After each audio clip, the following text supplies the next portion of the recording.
దక్షిణ దిక్కుకి తిరిగి యజ్ఞోపవీతం ఉన్నవాళ్ళైతే యమధర్మరాజుకి తర్పణిస్తారు ఆ రోజున. యమాం తర్పయామి యమాం తర్పయామి యమాం తర్పయామి అంటూ యముడికి తర్పణ ఇవ్వాలి.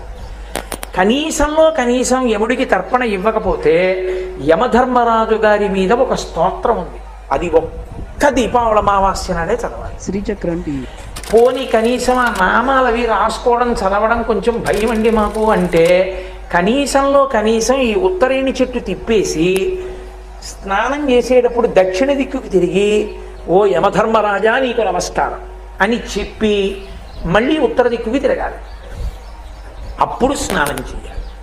అయితే నేను ఈ మాట చెప్పినప్పుడు ఒక మాట మీతో చెప్పవలసి ఉంటుంది. స్నానం చేసేటప్పుడు ఒంటి మీద బట్టతో చేయాలి. ఎందుకంటే ఇవాళ ఉన్న పరిస్థితిలో నేను ఆ మాట చెప్పవలసి వచ్చింది. కాబట్టి ఒంటి మీద స్నానశాంతి